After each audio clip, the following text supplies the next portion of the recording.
And Ms. Sohn, thank you for coming before us today. So I want to take my line of questioning in a slightly different direction from some of the other folks. And I think just to be direct with you, Ms. Sohn, there are actually areas of substantive agreement between the two of us on some of these issues. But I also notice that you are a participant in what I would call this weird racialization of American political rhetoric in the last few years. And in particular, I think coming out of a desire to give equal opportunity and fairness to every American, regardless of skin color. That's, of course, a very good thing. There's been this weird trend in certain corners of American politics to be very, very racialized and even to criticize explicit racial groups almost as a pejorative.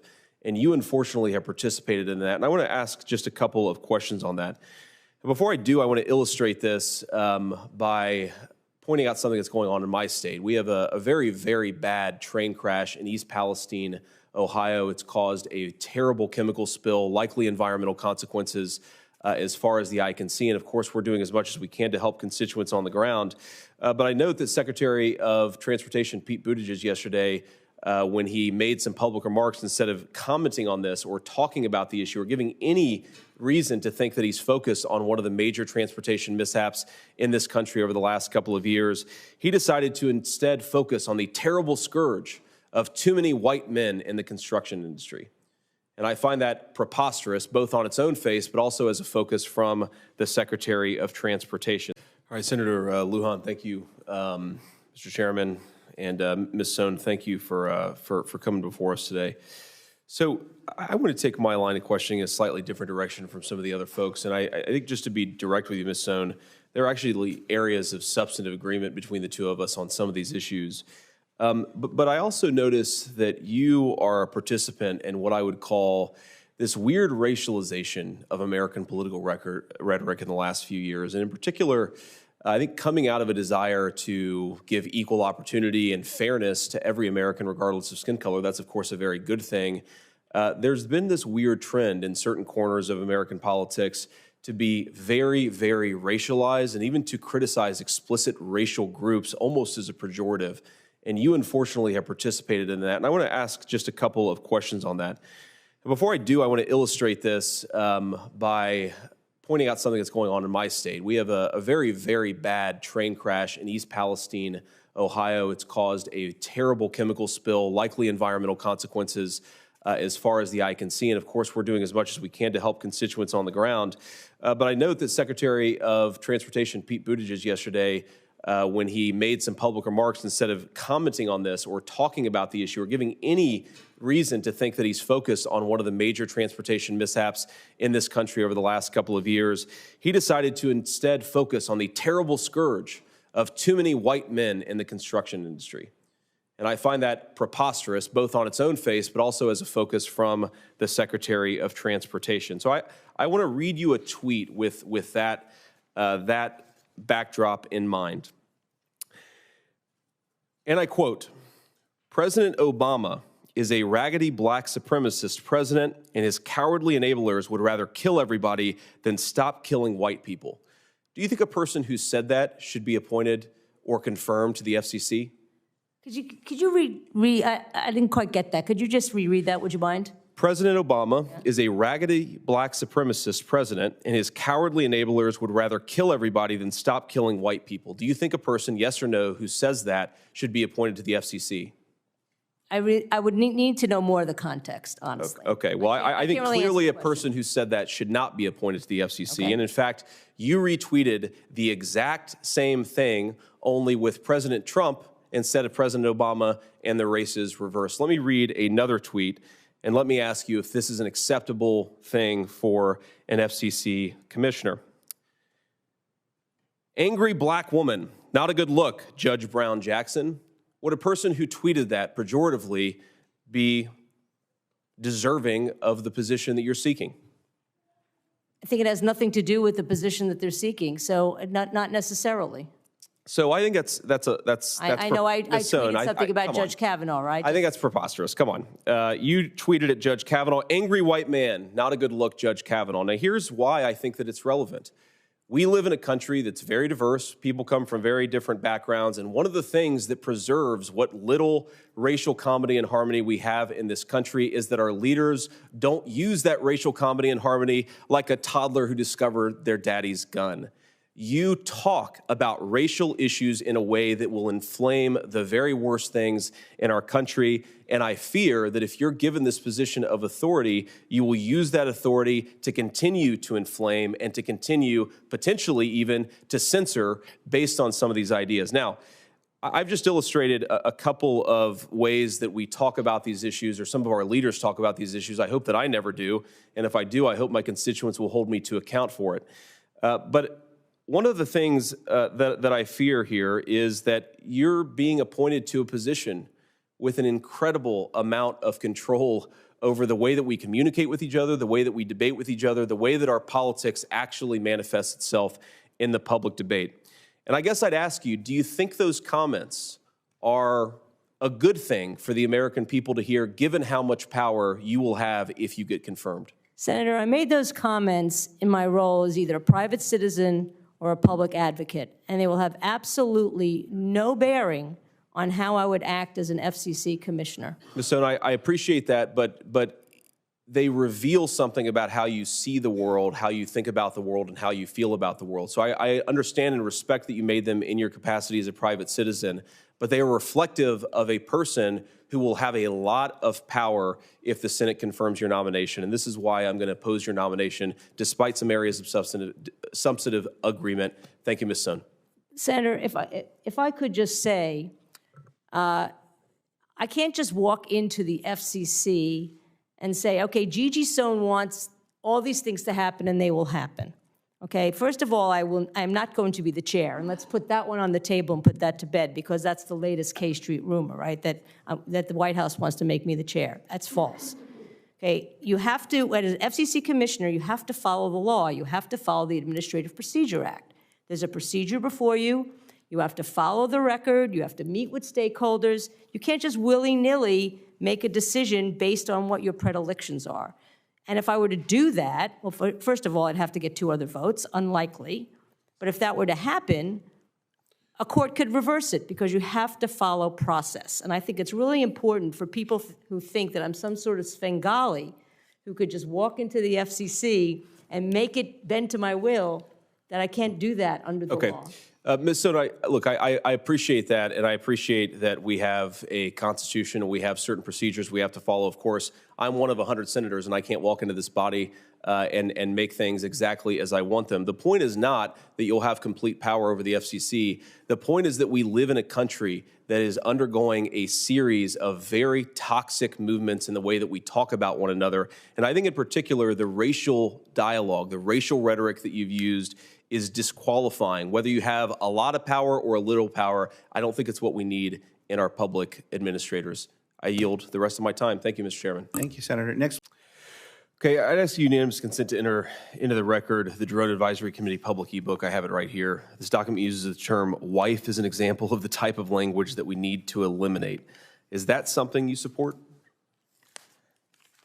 I'm sorry, could you restate the question? I'm sorry, sir. Yeah, I just said, so I'm asking unanimous consent, first of all, to enter this into the record, but it explains that wife, the word wife, is an example of the type of language that we need to eliminate. And I'm just asking if that's something you think is necessary or something you support. I'd have to give that one some more thought. Well, I would hope that the word wife is not something that or is something that we can all agree is a reasonable vocabulary word that most Americans use in their daily life. It's not something that we need to eliminate. I don't have much time here, so I would just ask here, at the same summit, during a panel called How the FAA is Pushing Gender Language Boundaries, the panelists stated that FAA leadership brought us to where we are here today. We see the recommendations from the committee as a foundation, but it's also just the beginning of the conversation. It strikes me that preoccupying ourselves so much with the words that we use rather than the work that we do, especially as our infrastructure appears to be crumbling and we've had major flight outages the last couple of years, is at best a distraction and at worst a thing that takes attention away from focusing on the real problems. I worry, when I represent the people of Ohio, and I'm very confident that the majority of Ohioans, if there's a pilot who is offended by the word wife or the word cockpit, maybe that person shouldn't be a pilot. So rather than kowtowing to people who are fragile, maybe we should actually say, if you're so worried about the words that we are using, you shouldn't be flying, multi-ton metal engines through the sky. And I just ask all of us to maybe try to focus as much on real problems, like the fact that our aviation system seems to not be working as well as it used to, than the fact that we may use uninclusive or under-inclusive language. Member to ask questions. I just want to clarify that the video that we saw earlier was a simulation done by Senator Cruz, I think, and his team. That was not a real video of the incident. There seems to be some confusion about that, so. No, ma'am, I knew it was a simulation. Yes, okay, yeah. Thank you. You clearly stated that, but not everybody Got it. may have captured that, so we just want to reiterate that. Next I have Senator Vance. Thank you, Madam Chair. Mr. Nolan, thank you for being here. Thank you. I did not realize that. I'm going to ask just a little bit about some of the unusual increases in obsession with the vocabulary and language that we're seeing in some of the FAA guidance and related documents related to our aviation industry. I want to ask, did the FAA issue a 176-page guidance document changing notices to airmen to notices of air mission in December of 2021? We did. This was in part to avoid using the gender term airman, correct? Yes, sir, I believe so. Okay. On November 10th, 2021, the FAA held an inclusive language summit. Are you familiar with this effort? I am familiar with it. During the summit, which had a solicitation published in the Federal Register, Deputy Administrator Mims stated that when we use terms like airmen or unmanned aircraft, sorry, I'm laughing because this has to be a joke, we're sending a message that only men belong in the aerospace community. Do you agree with that statement? Well, Senator, what I could say is that having been a pilot for 42 years and seeing the evolution of our aerospace industry, I started out in helicopters and have flown as a captain in big jetliners. Sure. Not everyone is a pilot today. We have drones, we have spacecraft, And so I do believe going to notices to air missions is absolutely the right thing to do. It is an accurate reflection of where our aerospace system is today. Fully supportive of that. And none of that, by the way, detracts from our mission, which is the safety of our airspace, and that will always be our North Star. Yeah, I think the point is, if it makes sense for some aviation reason, that's fine. If it makes sense purely to avoid gendered language, it seems like an unnecessary preoccupation with the words that you're using and that we're using rather than the work that we're doing. I want to just ask a couple of additional questions about this summit. The public notice for the meeting stated, if any individual employer, contractor, or industry partner feels excluded or marginalized because of language or words, the work of the agency suffers. Do you agree that the feelings of FAA employees about language are this important? What I agree is that as we seek to attract the next generation of people into aerospace, mostly they won't look like the people sitting in this room. And so it's our ability to say, how do we bring tomorrow into today, into an industry that is evolving right before our eyes? So our ability to find inclusive ways of reaching underrepresented groups is a right path to be on. Okay, I'd ask unanimous consent to enter into the record the Drone Advisory Committee public ebook. I have it right here. This document uses the term wife as an example of the type of language that we need to eliminate. Is that something you support? I'm sorry, could you restate the question? I'm sorry, sir. Yeah, I just said, so I'm asking unanimous consent, first of all, to enter this into the record, but it explains that wife, the word wife, is an example of the type of language that we need to eliminate. And I'm just asking if that's something you think is necessary or something you support. I'd have to give that one some more thought. Well, I would hope that the word wife is not something that or is something that we can all agree is a reasonable vocabulary word that most Americans use in their daily life. It's not something that we need to eliminate. I don't have much time here, so I would just ask here, at the same summit, during a panel called How the FAA is Pushing Gender Language Boundaries, the panelists stated that FAA leadership brought us to where we are here today. We see the recommendations from the committee as a foundation, but it's also just the beginning of the conversation. It strikes me that preoccupying ourselves so much with the words that we use rather than the work that we do, especially as our infrastructure appears to be crumbling and we've had major flight outages the last couple of years, is at best a distraction and at worst a thing that takes attention away from focusing on the real problems. I worry, especially I represent the people of Ohio, and I'm very confident that the majority of Ohioans, if there's a pilot who is offended by the word wife or the word cockpit, maybe that person shouldn't be a pilot. So rather than kowtowing to people who are fragile, maybe we should actually say, if you're so worried about the words that we are using, you shouldn't be flying, multi-ton metal engines through the sky. And I just ask all of us to maybe try to focus as much on real problems, like the fact that our aviation system seems to not be working as well as it used to, than the fact that we may use uninclusive or under-inclusive language. Thank you, Mr. Senator Nolan. I Baldwin. appreciate it.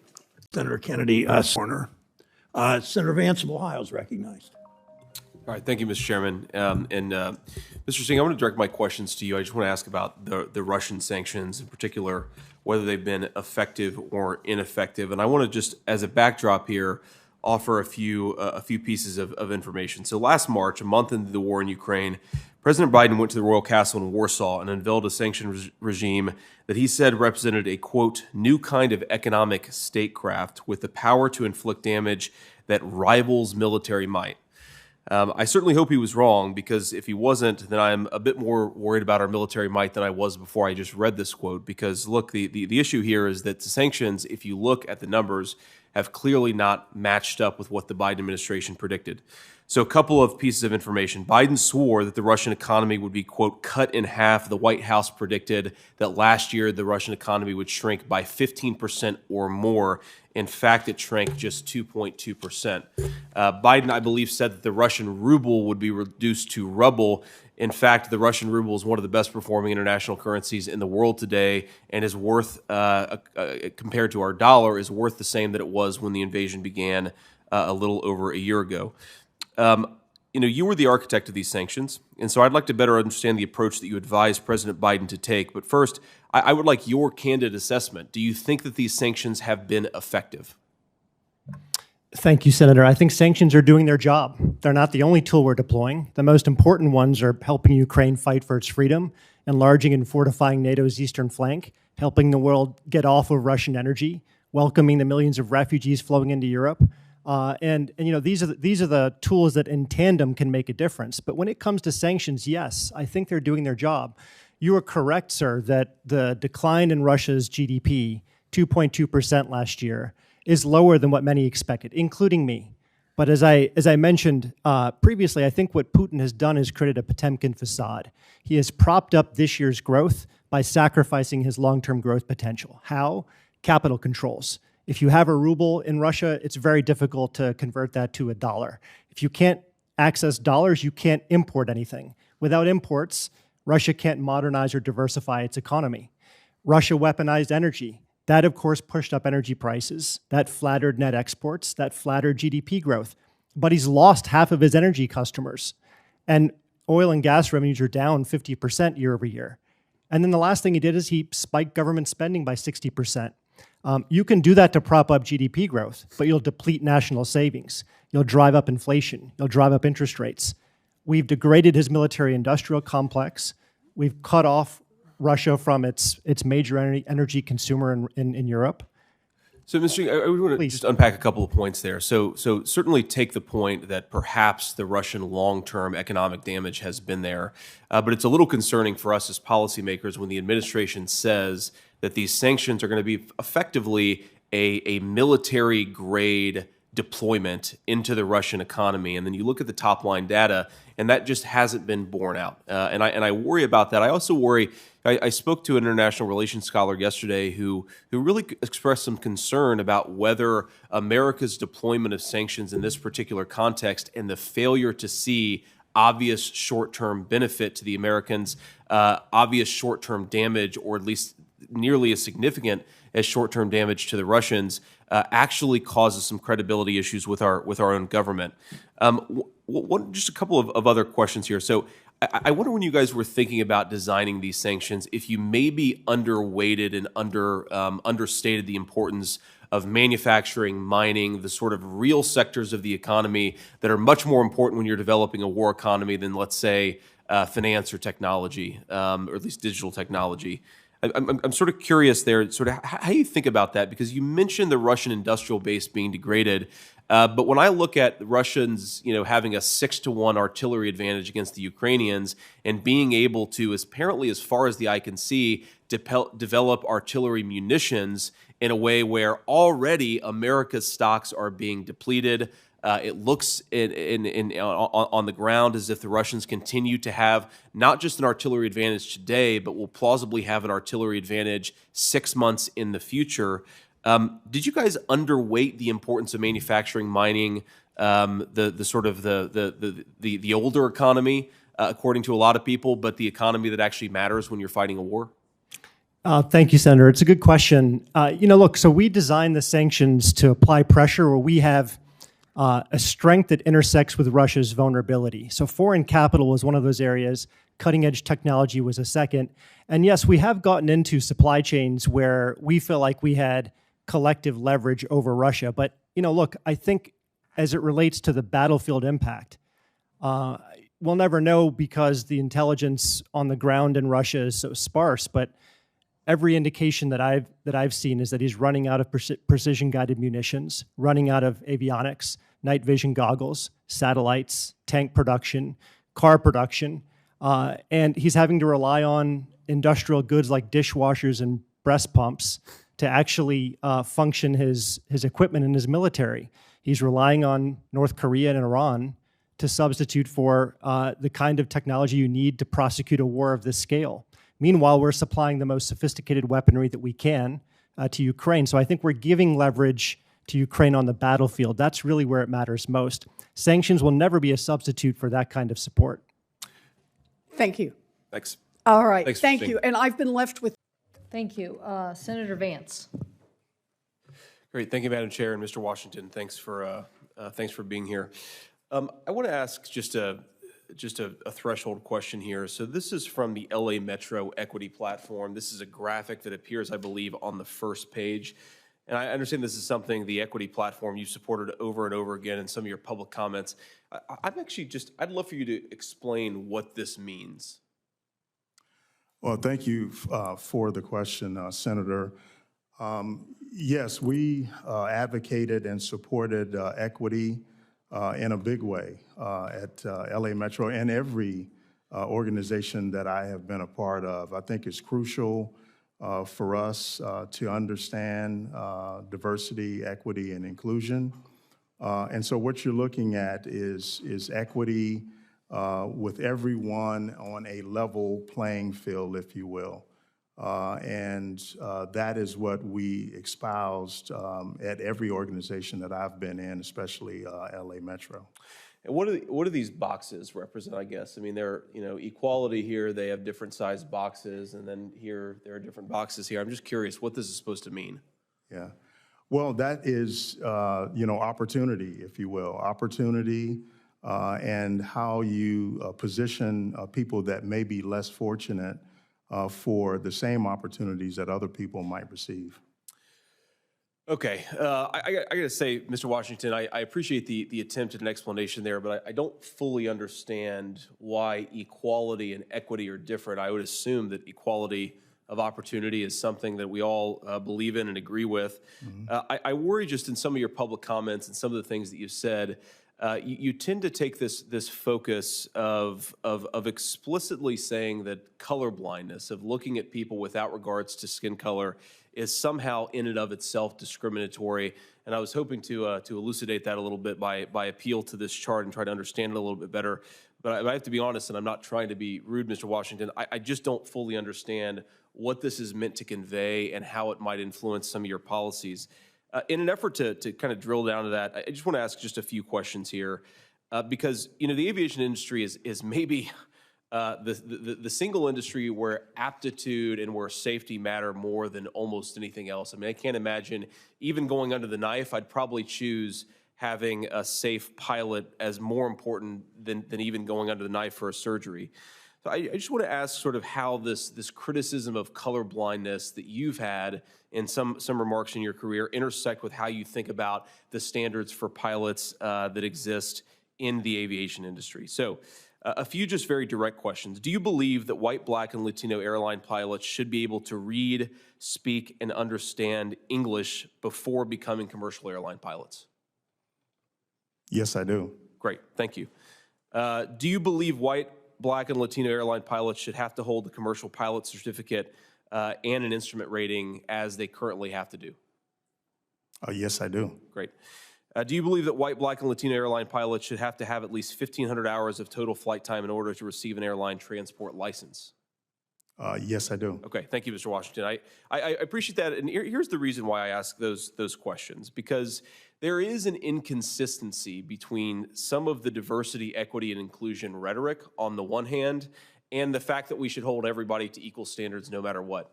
I have 3 young children, a 5-year-old, a 3-year-old, and a 1-year-old. A couple of their grandparents live in San Diego, California, so they're on a flight a couple times a year at least. I'm actually totally supportive of what you might call a Rooney Rule here. I absolutely believe that if we take, Black citizens or white citizens or anybody who hasn't had the same opportunities as everybody else, it's great to make that extra effort to ensure that they have the opportunity to become commercial airline pilots or federal administrators or whatever the case may be. What I worry about is that some of our aviation industry, some of the experts and some of the ideas centered around diversity, equity, and inclusion seem to take the idea that we should relax standards in an effort to promote certain groups of certain racial or gender categories. And I just think that's a terrible, terrible way to run an airline industry. I don't really care whether the pilot that I have, what their gender is, what their skin color is. I just care about whether they can do the job. And I hope that you're committed to the same exact attitude, because if we don't have safe airline pilots and if we relax the standards in an effort to get pilots of a certain skin color or a certain gender, it's going to be disastrous, quite literally. Thank you. Thank you, Senator Brown. And lastly, we want to recognize Senator J. D. Vance. Senator Vance, you may begin. Great, thank you. So I want to start by acknowledging the people of East Palestine and Ann at the Ohio EPA, who's done a great job on this tragedy, and just say that I think that our leadership, our media, and our politicians were slow to respond to this crisis, in part because a certain segment of our leadership feels like the people of East Palestine are a little out of style. They have the wrong politics, they're a little too rural, maybe a little too white. And I want to thank Senator Capito and Senator Carper, the chairman and ranking member, and all of you for paying attention to this, for caring about this issue, and for showing leadership on it. I think the most important message to the people of East Palestine is that we will not forget about them in the months and years to come. And I think this committee hearing reinforces that message. So it's very personally meaningful for me to be here. I want to also talk about something that hasn't gotten enough attention, but I think is an important part of what's going on the ground right now in East Palestine, which is the cleanup of the toxic chemicals that are in the ground, and they're still in the ground. Now, 2 weeks ago, I would have told you, and I said very publicly, that I was frustrated with Norfolk Southern from Allen Shaw on down for the refusal to dig up the railroad tracks and dig out the toxic chemicals, which is their responsibility to do. I am happy to report that it appears that Norfolk Southern has finally started to do the cleanup in earnest, but now the EPA is making it harder to get the materials out of Ohio in the first place into properly licensed facilities. Right now, as we speak, there are piles of dirt accumulating in East Palestine, piles of dirt filled with toxic chemicals that haven't been moved out of the state in a week. What happens if it rains? What happens if the very toxic dirt that we just dug out of the ground begins to seep back into the ground, causing problems for the air and water for the residents of East Palestine? We need leadership. We need the EPA to get on the ground and aggressively get this stuff out of East Palestine into properly licensed facilities. It's maybe the most important and most pressing thing that's confronting the community of East Palestine today. And again, I thank Ann for her leadership on that particular issue. After the cleanup, we're focused on the cleanup now, justifiably so, but after the cleanup, we need to turn to how to prevent this from happening, or at least how to make it less likely. I'm a realist. I recognize that you're always going to have accidents, but I think that we can make them less likely, and I think importantly, we can give our first responders proper notice when they're responding to these derailments when they happen. It is ridiculous that firefighters and local officials don't know that hazardous chemicals are in their community, coming through their community. In East Palestine, you had a community of largely volunteer firefighters responding to a terrible crisis, toxic burning chemicals without knowing what was on them. It's one of the things that the legislation that Senator Brown, Senator Casey, and Senator Fetterman and I have worked on together, and I thank them for their work on that issue. I want to talk I want to leave the committee with just a couple of additional thoughts here. I'm a Republican. I'm a pretty conservative Republican, and I worry that there has been a movement in my party and in my movement in response to the legislation that I proposed that would not hold Norfolk Southern or the rail industry accountable. I want to be explicit about that. Now, I'm not talking about returning, and this bill is not returning to the days of rate setting. The 1980s level airline and rail deregulation, I think in a lot of ways was good for consumers and good for the industry, but that doesn't mean we cannot have reasonable public safety enhancements in response to what happened in East Palestine. Now, I've talked to a number of my Republican colleagues, and nearly everybody has dealt in complete good faith, whether they like the bill or have some concerns about it, and these comments are not directed at them. Who they are directed at is a particular slice of people who seem to think that any public safety enhancements for the rail industry is somehow a violation of the free market. Well, if you look at this industry and what's happened in the last 30 years, that argument is a farce. This is an industry that enjoys special subsidies that almost no industry enjoys. This is an industry that enjoys special legal carve-outs that almost no industry enjoys. This is an industry that just 3 months ago had the federal government come in and save them from a labor dispute. It was effectively a bailout, and now they're claiming before the Senate and the House that our reasonable regulation, our reasonable legislation is somehow a violation of the free market. Well, pot, meet the kettle, because that doesn't make an ounce of sense. You cannot claim special government privileges. You cannot ask the government to bail you out and then resist basic public safety. Now, let me just say this. You've heard a lot of talk from my fellow Republicans, and I think that talk is very justified, that we are the party of working people in this country. There's been a big political realignment in this country over the last 30 years, a political realignment that, frankly, I benefited from. We are the party of firefighters, of police officers, of the people who go to work, pay their taxes, fight our country's wars, and keep our communities safe. We are proud of that, and we should be proud of that on the Republican Party, but now we are faced with a choice. With this legislation and how we respond to this crisis, do we do the bidding of a massive industry that is in bed with big government, or do we do the bidding of the people who elected us to the Senate and to the Congress in the first place? I believe that we are the party of working people, but it's time to be the party of working people. We have a choice. Are we for big business and big government, or are we for the people of East Palestine? It's a time for choosing. Let's make the right one. Thank you. Senator Vance? Thank you, Madam Chair, and thanks for all the witnesses for being here. I want to, before I get into my questions, just sort of kick off by noticing something about our country, which is that it's extremely hard to be a parent and extremely hard to have families. I actually fear that we become an explicitly anti-family country in a lot of ways. And you see this in multiple different phases. You see this in the woman who is an hour from giving birth and chooses an out-of-network anesthesiologist and is then punished by getting $15,000 of unexpected bills. And when I think about this as a father after the baby comes, there's maybe no more miserable experience than flying with young children in this country. And I say that not to blame any of you or any of the groups that you represent, but to highlight just how difficult we have made it for young families to survive and to thrive in this country. And I want to sort of set that up by asking Ms. Nelson a few questions about a policy change that's been advocated to, in my view, make it more miserable to fly with young infants, which would basically make it impossible for lap infants, for parents to bring their babies and toddlers on the plane with them sitting in their laps. That strikes me as another thing that's going to make life unwelcome on airplanes for children. And I want to just start by asking, you know, I know this very personally. I've had very many babies, some screaming, some not screaming, on many flights in my life with my kids, all of whom are under the age of 6. For decades, parents have been flying with babies on their laps. They have been doing it in safety. Why are we proposing this change that would make it impossible for parents to fly with babies and toddlers on their laps now? Thank you for the question. This is actually more than a 30-year priority for our union ever since the Sioux City crash of 1989, when one infant was killed and the other 3 were injured.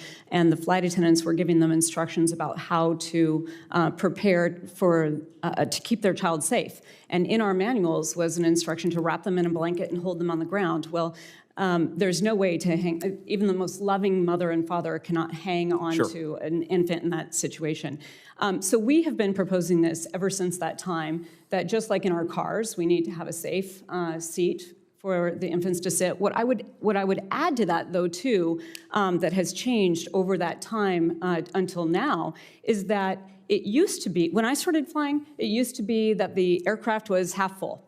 And there were plenty of seats, and people would bring their car seats, and they didn't pay for the ticket, but we would be able to find a seat for them, and it was the safest place for the infant to be. On the FAA website, if you're looking for that instruction, that is there. Our concern is that by not selling those tickets, what the airlines are conveying to the families is that it's okay to bring your infant on board. And my concern is that as safety professionals on the plane, understanding that that is not safe for the infant, it's not safe in these severe turbulence incidents where the children actually become projectiles, that we are not giving very clear instructions to parents about how to keep their children safe. And so I look at that from both perspectives, both in terms of protecting our smallest passengers, but also for flight attendants who are charged with the safety, health, and security of everyone on board. It's very concerning when we're giving instructions that are not as safe. I would only add that we don't have any temperature standards on board the aircraft, and so in a hot cabin, we actually had an infant that passed out, was on his mother's lap. That may have contributed to it as well. And as parents are leaving the hospital, they are having to check out with the fire department or whoever about installment of those car seats. It is so enforced from the moment that you leave the hospital, but it is not enforced on our planes. And we are not giving that instruction to the families. And there's no place to go anymore because the planes are full. So I appreciate that response, Ms. Nelson. And the one thing I'd encourage your organization to do is maybe to think out how to, look, I don't think this is the right rule, but if you guys are going to advocate for this rule, maybe to fit it in with some other changes that would make things easier on parents as you're advocating for that particular approach. Because here's the thing. I mean, the difference, of course, between an automobile leaving the hospital and an airplane, there are two obvious ones that I can think of, right? One is that, look, if I take my kids from Cincinnati to visit their grandparents in San Diego, that's 5 hours. I mean, try to keep a toddler or a baby in a car seat for 5 hours. That is torture for everybody, including the baby and certainly the passengers around the baby. But the second thing, of course, is that air traffic accidents are, thankfully, thank God, so much less frequent and less common than car accidents are. And so what I worry here is that in the name of safety improvements, and I don't doubt that there are marginal safety improvements, we're actually proposing a change that would make things much, much more miserable for parents for very little marginal improvement in safety. And I want to just one final comment here, and then I'll shut up. one thing that I really worry about, and I think both Democrats and Republicans should worry about, is we have some real demographic problems in our country. American families aren't having enough children. I think there's evidence that some of the things that we're doing to parents is driving down the number of children that American families are having. In particular, there's evidence that the car seat rules that we've imposed, which of course I want kids to drive in car seats, have driven down the number of babies born in this country by over 100,000. So as we think about how to make kids safer, I think we should do it in a way that is accommodating to American families, and I encourage your organization to do that. Thank you. I appreciate that. I just want to clarify one point, and that is that the child would be required to stay in the seat for the critical phases of flight. So this is not keeping babies in a seat for 5 hours. Thank God. Okay. All right. Thank you. Thank you. And I would have to say, if we really wanted to support families in this country, we would have universal child care, we would have paid family leave, and we would certainly have. Thank you, Mr. Chair, and thanks to the three of you for being here. I want to talk just a little bit about the inherent unfairness and what I think transpired with Silicon Valley Bank. And I come from the venture capital industry, and this is a statement against interests, and certainly a statement against the interests of some of my friends. But the business model of Silicon Valley Bank was to provide banking services to venture capital firms and to venture-backed companies. And if you think about the fundamental trade that was implied, and I would even say explicit in their business model, what they did is they offered highly beneficial financial products to venture-backed companies and venture capitalists in exchange for having a large number of deposits in your Silicon Valley Bank account, sometimes often exclusively. So a common practice, for example, was to say that you would provide a line of credit to a venture capital firm, but only if that firm put all of its money, 100% of its deposits, in Silicon Valley Bank. Or they would offer private jet financing and other goodies that are basically beneficial only to the very wealthy in exchange for having all of your deposits at Silicon Valley Bank. Now, given that that was implied in the business model of the bank, I think it's important that we use the term bailout, and I know that some of you don't like that term, but I think it's the only term that applies fairly here, because we, using excess fees on community banks all across the country, effectively chose to bail out the uninsured depositors of Silicon Valley Bank. Now, there are some outrageous examples there. I think one firm had deposits over $3 billion. Another, I think Roku had deposits of $500 million. But there were a lot of people, a lot of firms at Silicon Valley Bank that had deposits well over $1 million, well over $5 million. And what we did in practice do was bail them out. I guess my first question, I'd put this to all three of you, and because time is limited, I'd like you to answer quickly, is what is the threshold? Whether you guys meant to or not, I think the implication of what happened with Silicon Valley Bank is that there are a lot of people who expect that their uninsured deposits are effectively insured at an unlimited level. Or if you're a banker, there's an assumption from a lot of people that at a certain level, if you're systemically important enough, your uninsured depositors are going to get bailed out. Maybe just go from left to right, starting with Mr. Greenberg, but at what level do you think uninsured deposits, in theory, are effectively unlimited uninsured in our banking system today? Well, if I may say, Senator, you're asking important questions. I think we have a lot of lessons to learn from this episode.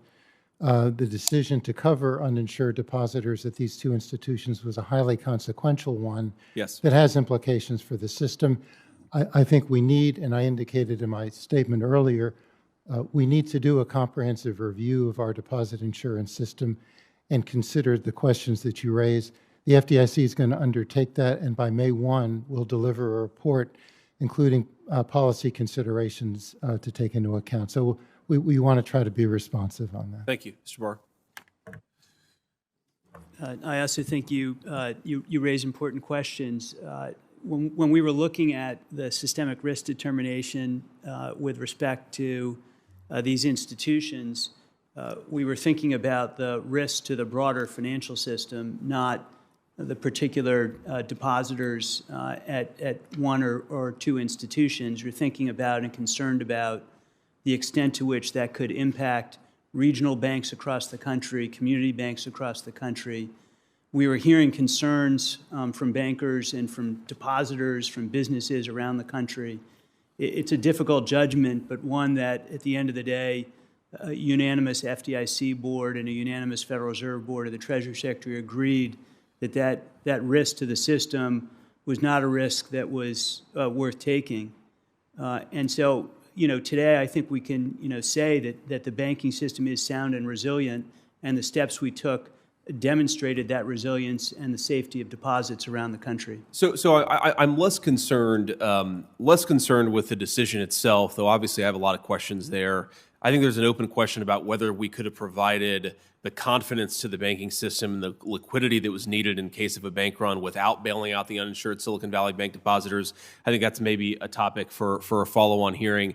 But what I worry about is the fundamental unfairness here, that we've drawn a line, and I don't know whether the line stops at Silicon Valley Bank. Maybe it goes much further. Maybe it stops there, where if you're systemically important, which is a term that's impossible for anybody here to define with confidence, if you're systemically important, your uninsured deposits are effectively unlimited in their insurance. Whereas if you're not systemically important, if you're a regional bank in Ohio, there's a very good chance that your uninsured depositors will not receive that bailout. And I think that uncertainty is a really, really big problem with what you guys have done.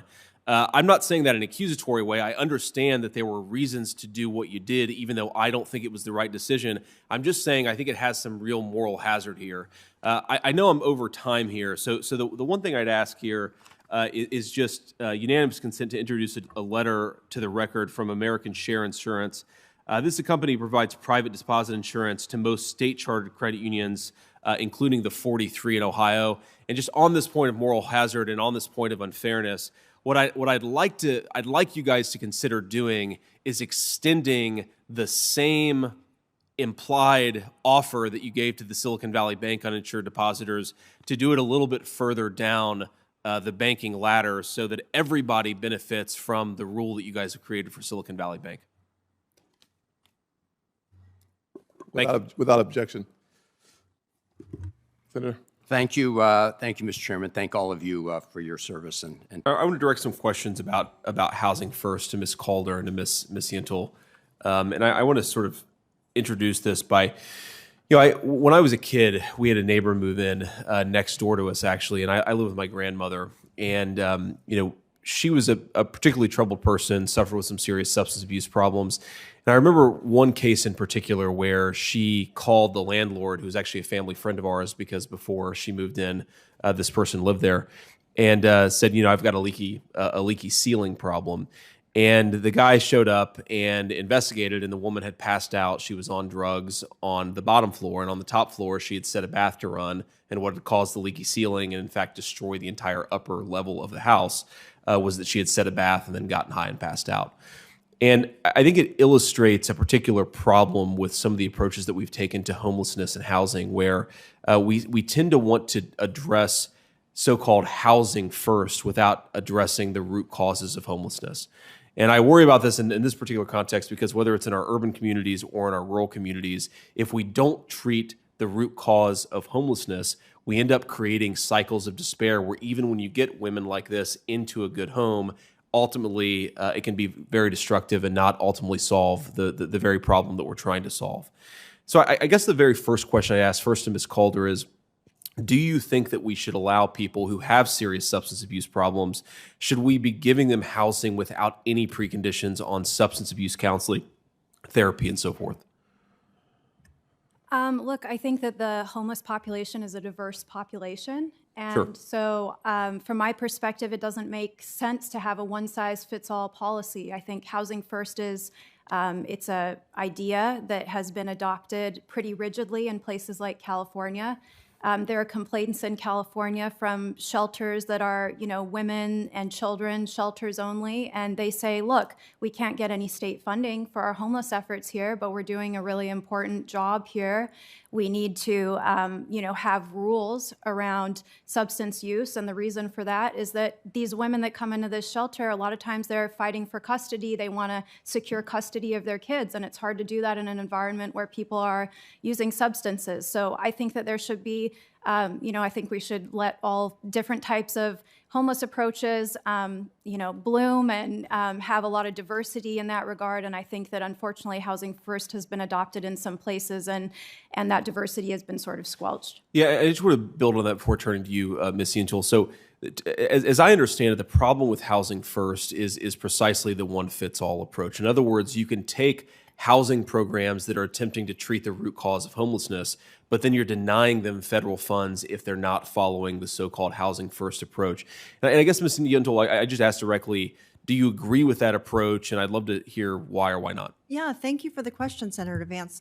First, the root cause of homelessness, the one thing that all people experiencing homelessness have in common is lack of access to a decent, stable, affordable home.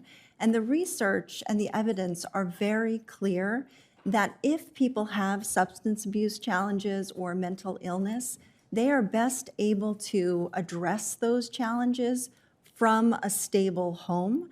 So low barrier Housing First approaches that get people into affordable, stable homes and then provide them with voluntary supportive services as necessary is shown again and again in the research and the evidence to be the most effective way to address homelessness. And there are a number of examples in your state of Ohio, very successful Housing First programs that work with people experiencing homelessness who don't have substance abuse or mental health challenges and those who do.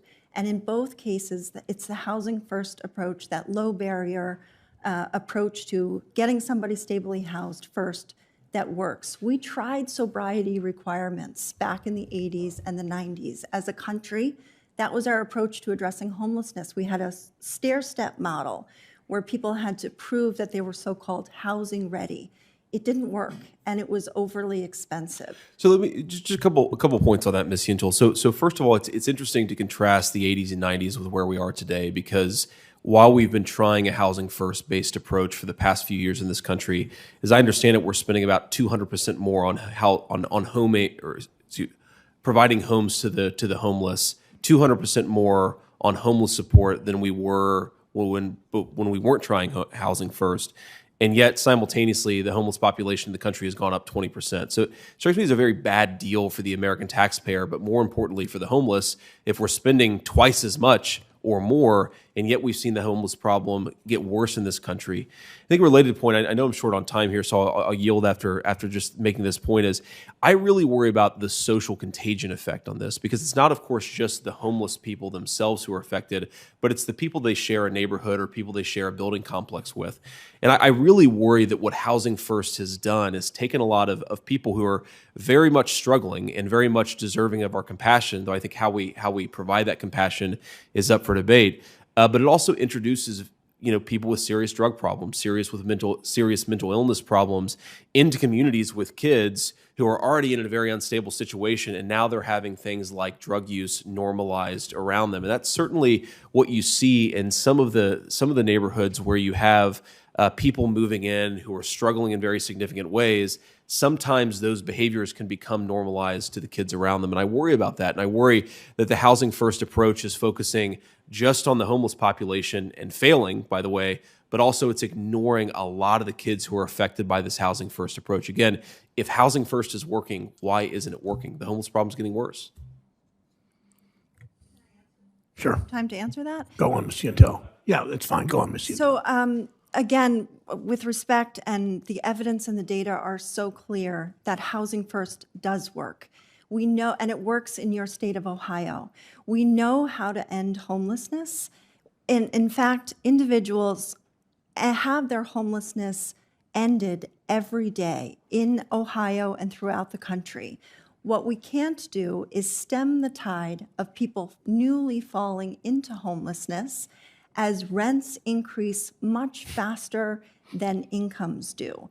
And to the point of mental illness and substance abuse and contagion, I would just say that there are many people who are safely housed who suffer from mental illness and substance abuse. And I think we don't hear the same concerns about contagion raised there.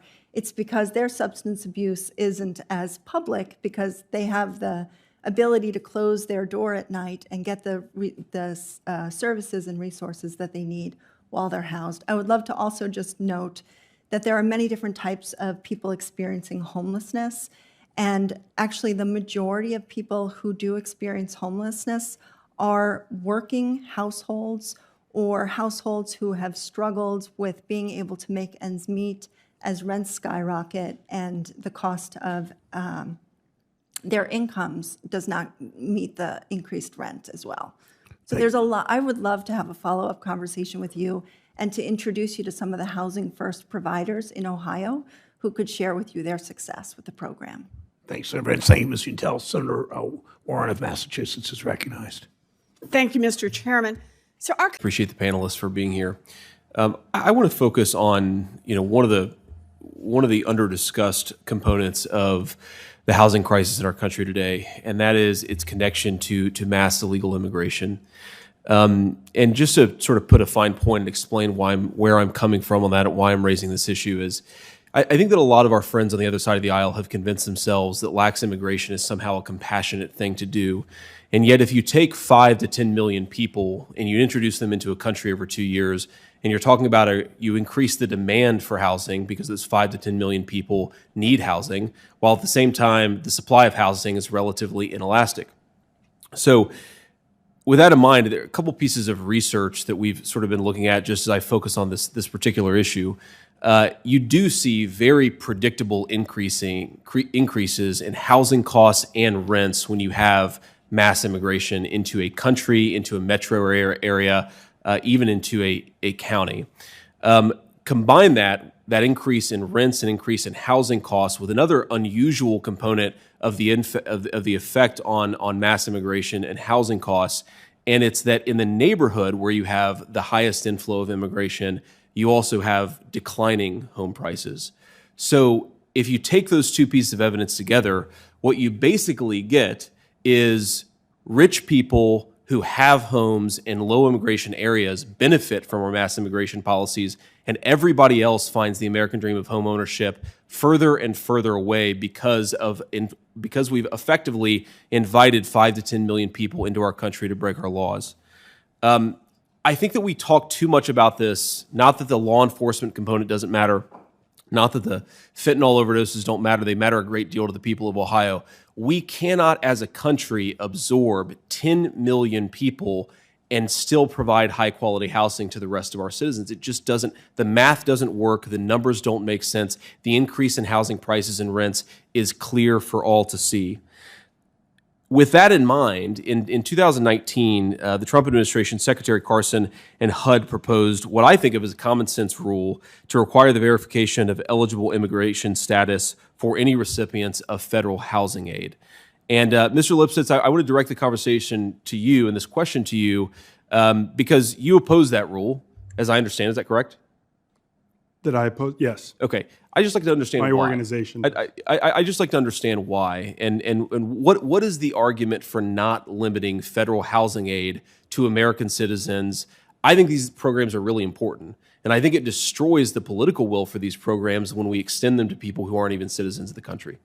Well, first off, as a fellow Buckeye, thank you very much for pointing the question my way. And you know, when the full committee met and you raised that issue and my research director was here to testify and talk about it, we went back to the shop, pulled the research from the Buckeye Institute and from Cato that happened in 2017, 2019 on exactly the issue you're talking about and took a look at it. And it was interesting to see that the headline elements of that research is that there's no good reason to deny this population an opportunity to buy homes and work in our communities. And the research itself actually positively talks about the impact of being able to support this element of the workforce. Specific to your question about folks' immigration status for federal programs, we're talking about our workforce here. These are folks who, you know, in my home counties in Ohio, were there running the tractors across soybean and cornfields and working adjacent to silo and have an opportunity to live somewhere with the dignity of someone who has come to the country and is working hard to do so is exactly the kind of thing that we can lean into.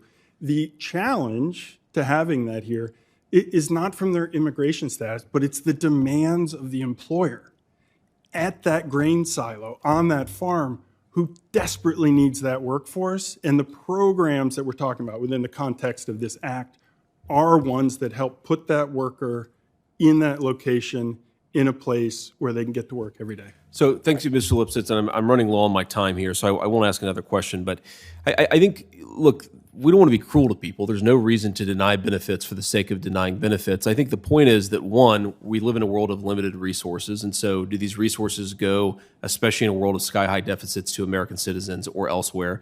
I think they should go to American citizens.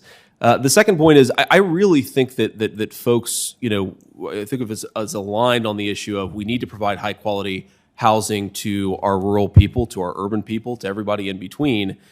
It really destroys the political will for these programs when they're extended to people who in some cases are only here for having broken our laws. Not that they're bad human beings, but that they shouldn't be here according to the social compact that we've designed.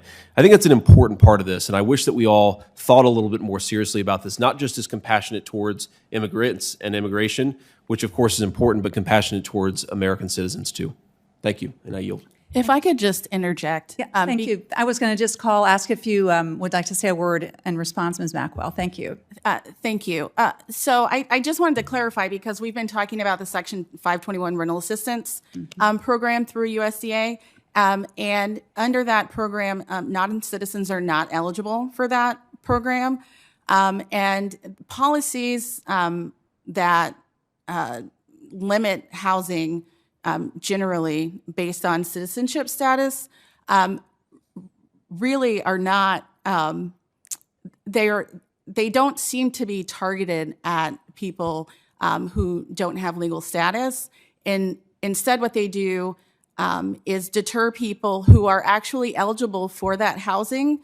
They deter them from applying because there is confusion about who is eligible in those cases. So I just think that, and I'm happy to provide additional information about the eligibility for the different federal housing programs. So, Ms. Maxwell, I appreciate that, and I don't want to belabor the point or turn it into a debate. But one, I'm not focused purely on Section 521. There are obviously other federal housing programs too. And second, the rule in question, I don't think that it would change the law. I appreciate and agree with your point that federal housing assistance rightly is not extended to illegal immigrants. But there are some verification problems.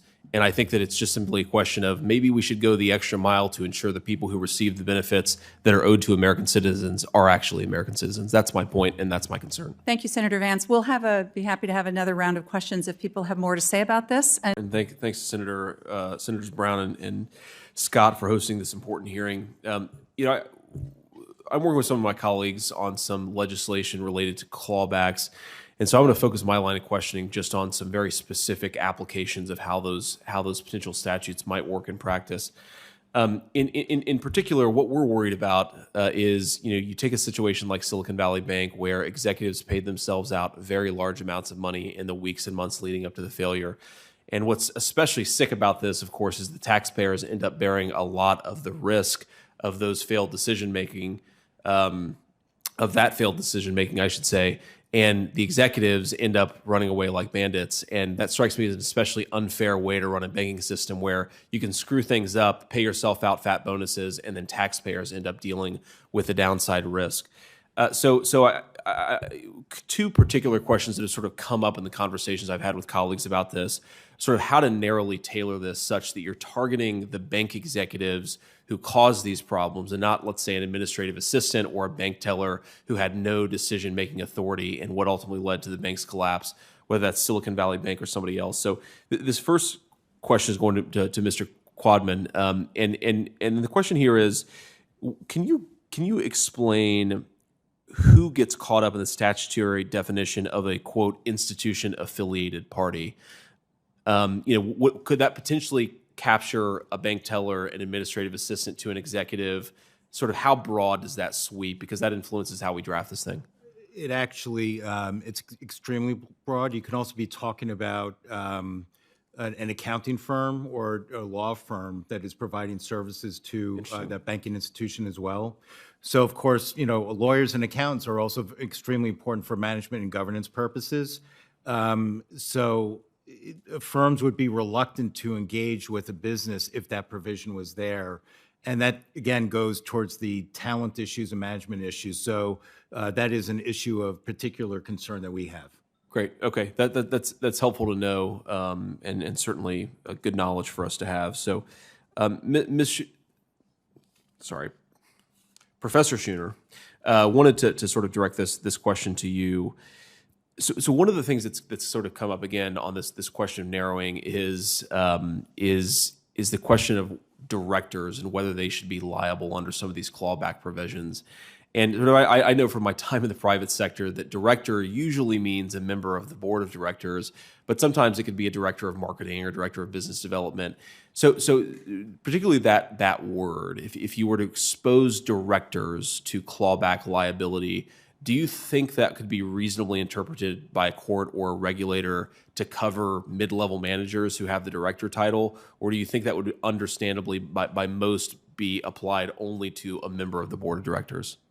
Senator, I think it would only be applied to the member of the board of directors. I've never seen that term used in a statute used to apply to anybody other than the board. In other words, the term director is really taken from the incorporation of the entity, and the responsible managers are the board of directors. So I would be very surprised if it was interpreted that way. Got it. I would love to get that answer to that question from Mr. Quadman and Ms. DeLynn.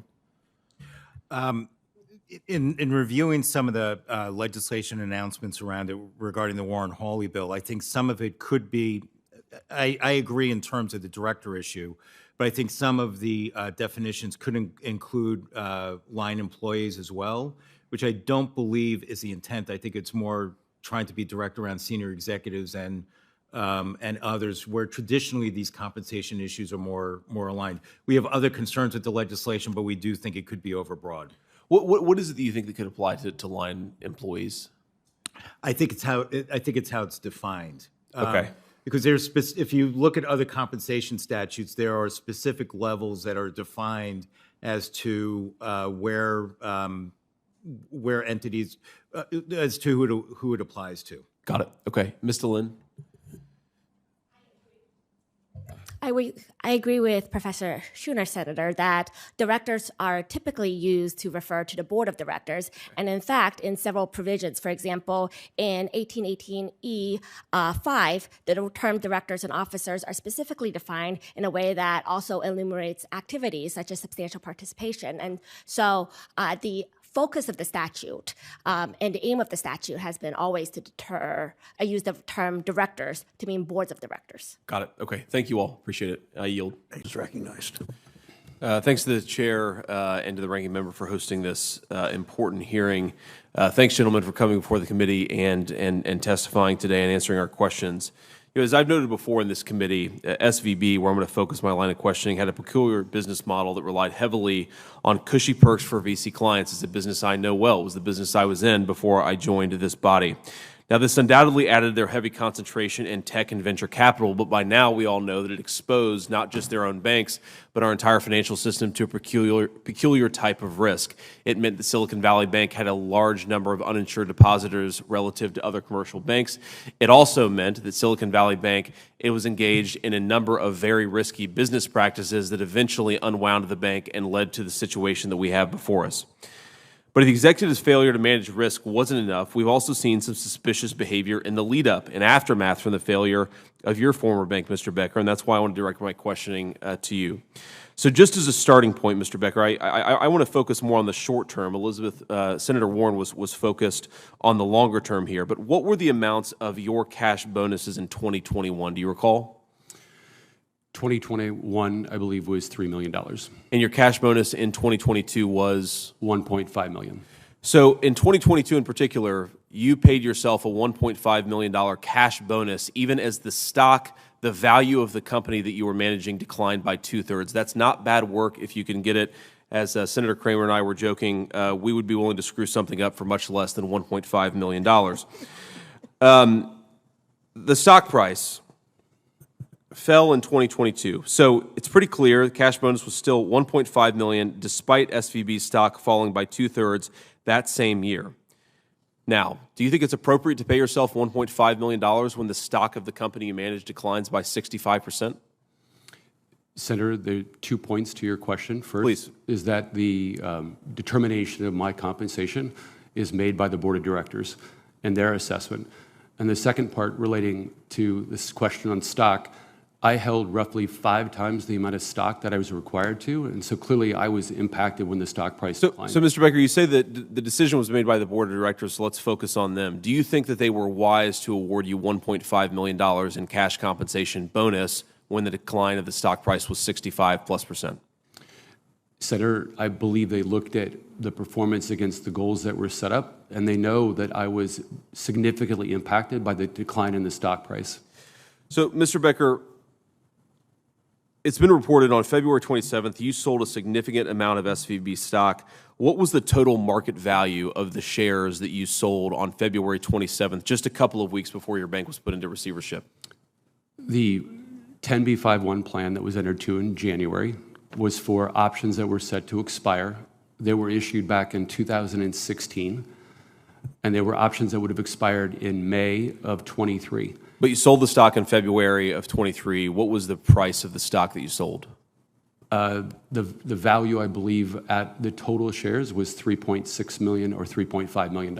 Okay, so about $3.5 million, literally weeks before your bank was placed into receivership. Do you think that was an appropriate decision to sell millions of dollars of stock a couple of years before? To Senator Warren's point, the FDIC was forced to come in and save your uninsured depositors to the tune of $20 billion? Senator, the stock sale, as I outlined in my written testimony, was made under a 10b5-1 plan that was done just after we released our fourth quarter numbers to protect against information that would be different over time. I signed off on it, and so did our legal team, to say that we didn't have material non-public information. So let's assume that it was illegal. I'm sure that if it wasn't, that information will come to light. Do you think it was ethical? Think about this. American taxpayers, American consumers are going to be paying higher banking fees because of the $20 billion that the FDIC put into Silicon Valley Bank. Do you think that it's ethical to take $3.5 million in stock sales just a couple of weeks before the bank fails?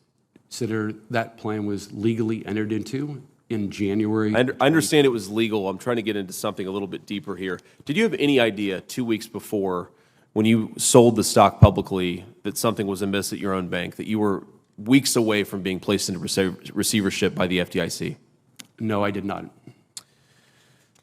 So one final question, Mr. Becker. You know, I believe maybe it's an old honor code, but when a ship's about to go down, the captain should go down with the ship. The first full day that your bank was in receivership was the Monday after. The bank was placed in receivership by Friday.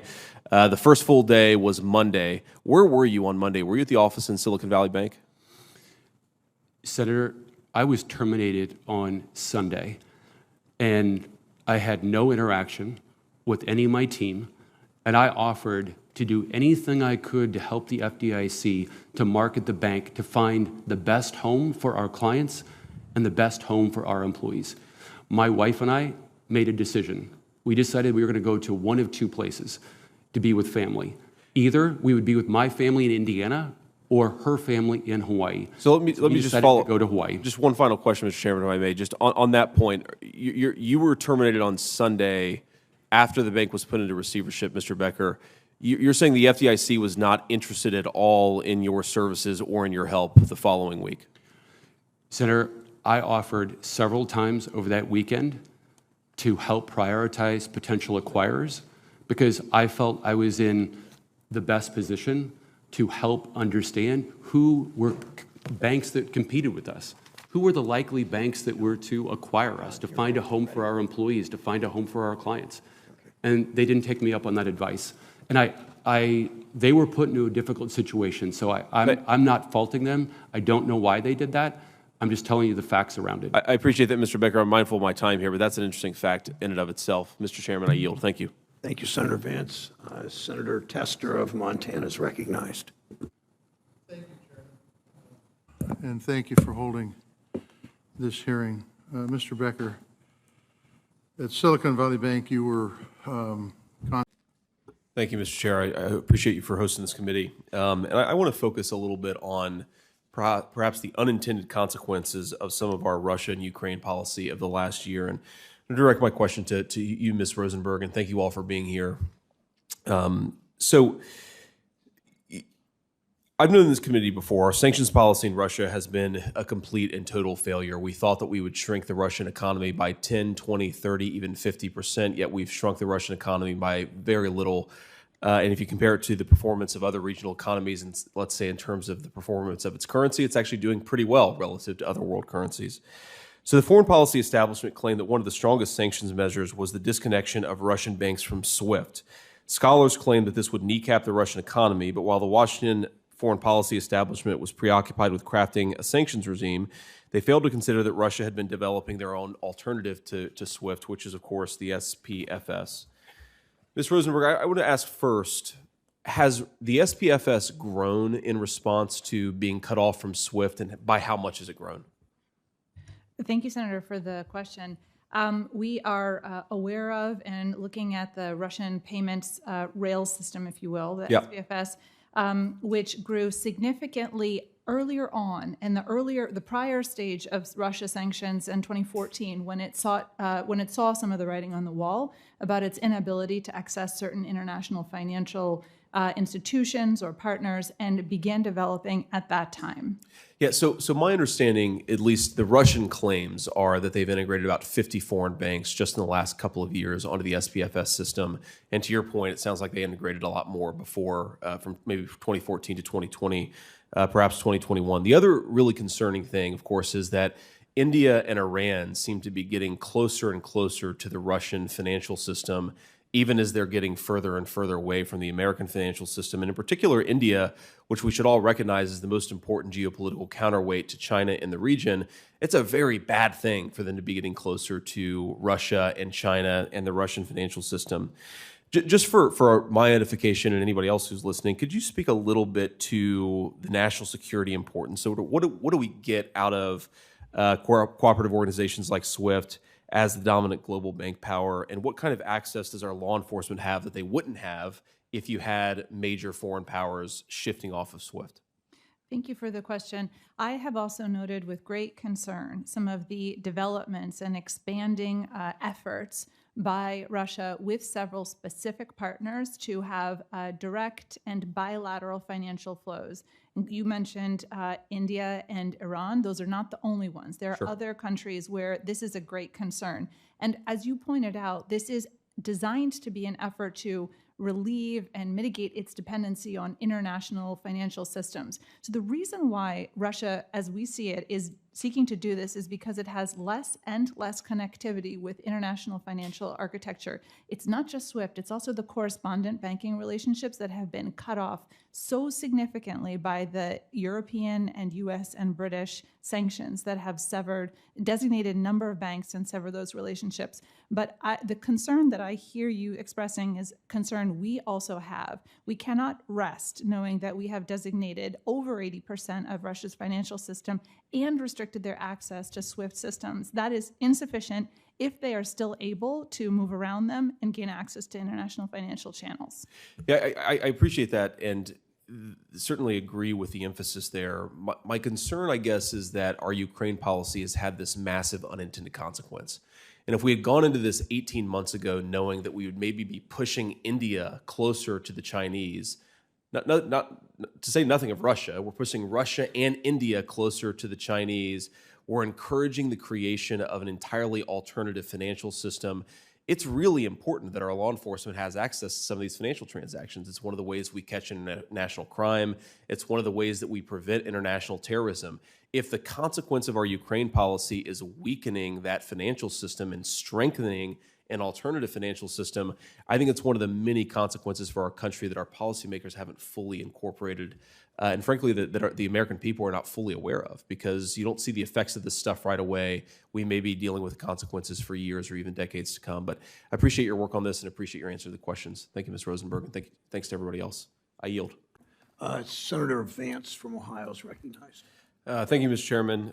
Thanks to you and the ranking member for having this hearing, and thanks to Chairman Gensler for being here. I want to just ask a few questions about personnel at the SEC, Mr. Gensler. So let's just start out with the very top, with you. In 2016, you were the CFO of Hillary Clinton's failed presidential campaign. Is that correct? I was proud to be chief financial officer to the Clinton campaign. Great. Chairman Gensler, is it also correct that your current enforcement director, Gerber Grewal, was most recently the Attorney General of New Jersey? A yes or no answer will suffice.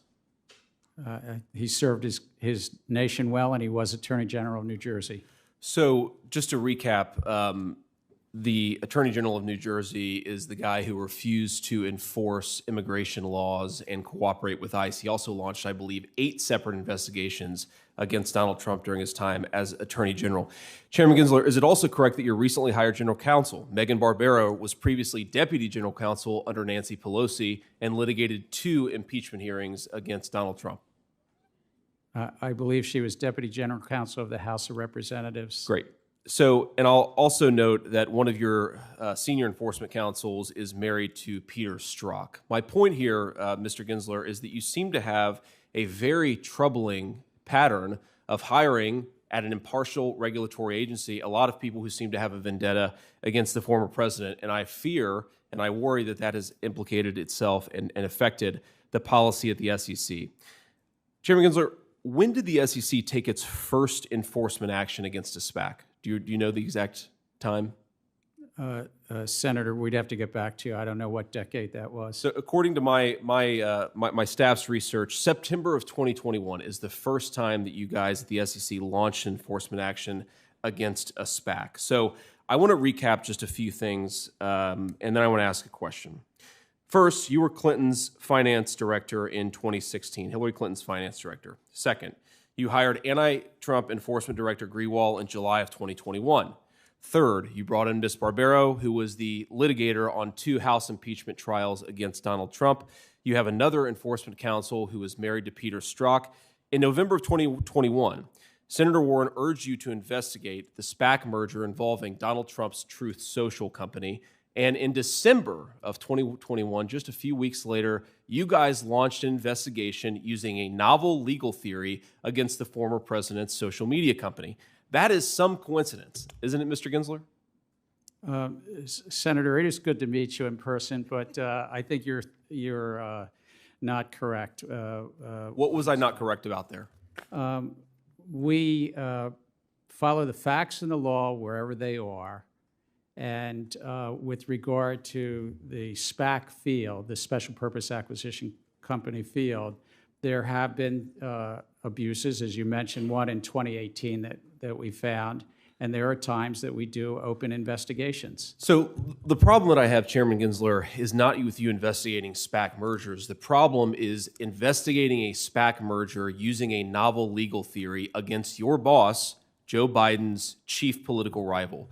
Also against a social media company, which of course at the time, Twitter and Facebook and every social media company had banned the former president. So you can make a pretty good argument that the SEC was using its enforcement powers to silence the chief political rival of the current president. Now let me just offer another observation here. We are rightfully concerned in this chamber, at least on my side of the aisle, about the weaponization of the Department of Justice. But I'm increasingly worried that we should be more worried about the weaponization of the Securities and Exchange Commission. It looks more and more like not an impartial regulatory body protecting investors and consumers, but a regulatory body that it's using its power to silence and immiserate political rivals of the current president of the United States. I have just one final question on that, Chairman Gensler. Have you ever spoken to anyone at the White House about your investigation of Donald Trump's Truth Social? Sir, I don't speak. Yes or no? I don't know, sir. I'm going to answer the question. I don't speak to the White House about anything in our enforcement group or our investigations. So I'm mindful of, thank you for the answer. I'm mindful of the time here. So let me just offer one final observation. I have little hope that I could persuade you that hiring committed partisans and using the regulatory powers of the SEC in a way that looks, and I think is, politically partisan is a true threat to American democracy. But maybe I can appeal to your sense of self-interest. If you guys use the SEC in such a politically motivated way, eventually you're going to be out of power. And I have to say, Chairman Gensler, turnabout is fair play. Thank you, Mr. Chairman. Can I just, sir, Chair? I'm very proud of the agency, and I'm proud of the Division of Enforcement and of my fellow commissioners in considering these matters. The one matter the Senator mentioned actually was settled earlier this year, and it was not with the former president. It's with the company. And it's all a matter of public record, that settlement.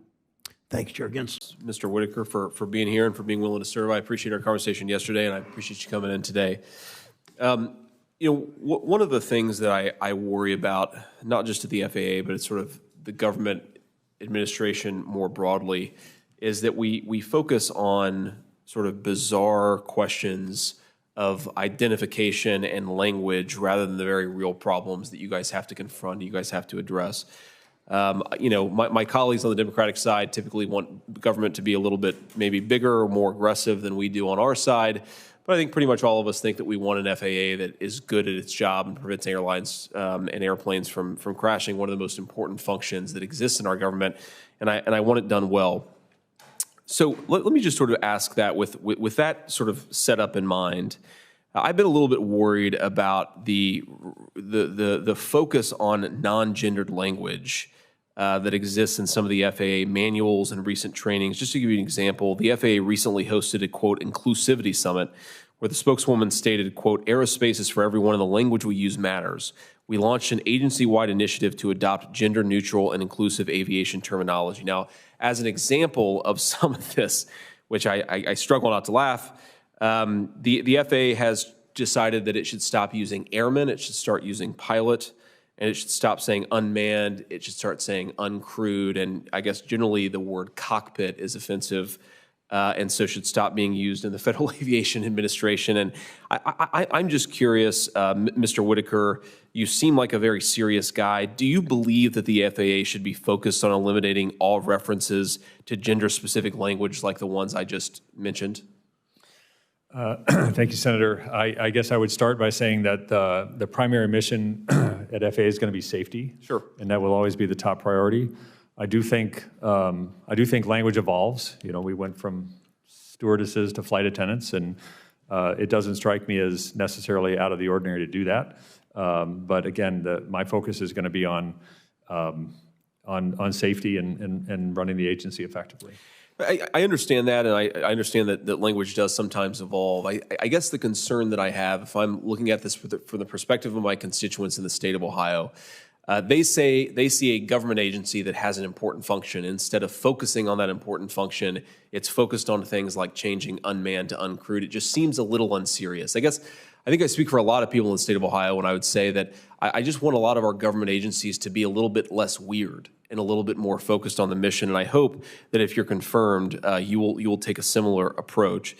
You know, one way in which I think this is a particularly acute problem in the aviation industry, and you and I talked about this a little bit yesterday, is, you know, traveling by air has become more and more miserable, it seems, over the past couple of years. I mean, it's because airlines are a little bit too unstaffed. It's because of some of the pent-up demand, the latent demand from the COVID era. But, you know, one thing that I've become aware of just in the last few months is that apparently travel times between certain major American cities has actually gone up over the last 50 years. We have this sense in America that we're on this pathway to sort of technological progress. It marches on and on and on. But apparently 50 years ago, it took less time to fly from New York to Houston than it does today. That seems kind of weird, right? Like, why in an era of technological progress is it taking us longer to travel from one place to another? That seems to indict the aviation industry or the people who regulate the aviation industry or somebody who's involved in the aviation industry. And so I just encourage you to be focused on as many of the real problems instead of the fake problems. I think it will build trust in your agency if you're able to do that. Let me just ask this final question. I mean, do you think it's fair that we're dealing with a labor shortage in the aviation industry, whether it's flight crews, pilots, or ground staff? Well, I think there are different causal factors for those situations. I think for pilots, for example, for many decades, it was not a particularly well-paid profession, particularly at the entry level, and it became well-paid at the very end of your career, but you started at a very low salary. So I think we've seen those salaries go up pretty significantly over the past few years. So the market, I think, is working fine. A lot more people are being attracted to that profession. I put that in a different category than the controller shortage, which is really a pipeline issue for hiring at FAA that needs to be fixed. Yeah, I understand. And recognizing my time is low here, I just asked Mr. Whitaker, to the extent possible, I'd ask you to be as focused as much as you can on the actual administration, on the real problems, on the safety challenges, and not on these sort of weird language priorities. Again, I think it erodes confidence in federal agencies. I also think it's a huge distraction. Thank you for being here. Thank you, Mr. Chair, and thanks to the CEOs for being here. I know a few of you personally, and I admire all of you, but one of the things that I've expressed in private and also in public is my concern that the American political system is infecting the American financial system, and frankly, the American financial system is infecting the American political system. This is a graphic compiled by my staff which lists the ways in which your financial institutions have gotten involved in major political debates of the last few years. Things like the Georgia voter identification law, things like whether to lend to fossil fuel-based companies, things like guns and abortion. I should say, of course, that we all have our opinions on matters of public policy. Senator Cortez Masto and I disagree. But the difference between Senator Cortez Masto and I and all of you is that the people of our states elected us to do public policy. Nobody elected you, and so my counsel and my line of questioning is going to be very focused on this particular issue. Stay out of public policy unless it affects your core business interests, because if you don't, it's going to be a lot harder for us to see you guys as neutral arbiters and neutral actors in the American financial system. It's going to be much easier for us to see you as political actors. Now, I want to focus on a couple of issues just because I think they highlight the absurdity of this, and that will lead me to my questions. Georgia in 2021 passed an extraordinarily moderate voter identification law. 6 of the 8 of you immediately issued statements criticizing the state of Georgia to that effect, or at least your institutions issued statements to that effect. Now, I should point out that New York has a voter identification law, a much more stringent voter identification law than the state of Georgia. Did any of you issue statements criticizing the state of New York for their voter identification law? Show of hands. Let the record show that none of you criticized New York for a more stringent law, but you jumped into a culture war over Georgia. I can't possibly understand why. Something that's more concerning to me, because it affects my constituents in the state of Ohio, is a lot of your approach on energy policy. We have seen over the last 18 months the consequences of reducing American energy independence. It empowers very bad people all over the world. It also impoverishes and immiserates some of my constituents and destroys their job. I'm not picking on you, Mr. Moynihan. I think you're the only bank that has a red X on every single issue. This is true of most of you. But I'm going to ask you this question about energy policy. In 2015, Bank of America committed to cut off lending by 2025, that's just a couple years from now, to companies earning 25% or more of their revenue from thermal coal mining. Now, that decision and some other decisions that have been made are raising the price of energy on Ohio consumers and imperiling the jobs of those who work in the energy sector. Why are you doing this? Did the government make you do it? And if not, why are you doing it?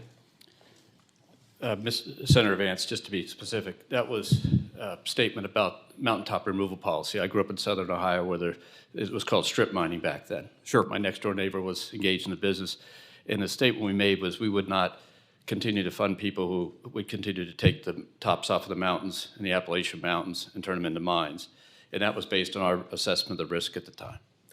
So you guys have taken a number of other energy policy decisions that raise the cost of energy in American consumers.